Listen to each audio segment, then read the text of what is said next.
आपल्या आहारामध्ये दुधाला अमृताचं स्थान आहे. मात्र याच दुधाचा काळा बाजार केला जात असल्याचा प्रकार पंढरपूर तालुक्यातील सोगाव भोसे या ठिकाणी उघडकीस आलेला आहे. या ठिकाणी चक्क पाम ऑइल आणि विविध प्रकारचे केमिकल मिक्स करून कृत्रिम दूध तयार केले जात होतं आणि हे दूध राज्याच्या कानाकोपऱ्यातून कोपऱ्यात वितरित केले जात होतं. आपण हे त्याच ठिकाणी आहोत ज्या ठिकाणी हा दूध बनवण्याचा अड्डा आहे. आपण या ठिकाणी दुधाचे कॅन बघू शकताय. त्याचप्रमाणे विविध प्रकारचे केमिकलचे बॉक्स आणि पाम ऑइलचे बॉक्स या ठिकाणी पडलेले आपल्याला दिसत आहेत. करकम पोलीस आणि अन्न व औषध प्रशासनाने रात्री या ठिकाणी छापा टाकला आणि या ठिकाणी मोठ्या प्रमाणात हे केमिकल युक्त दूध आणि दूध तयार करणारे केमिकल आणि पाम ऑइल मिळून आलेलं आहे.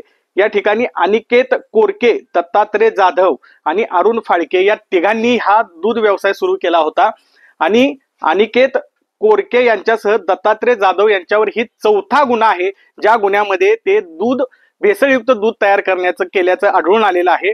यापूर्वी देखील 3 गुन्हे दाखल झाले आहेत आणि हा चौथा गुन्हा देखील असताना हे सरसावलेले आरोपी आहेत.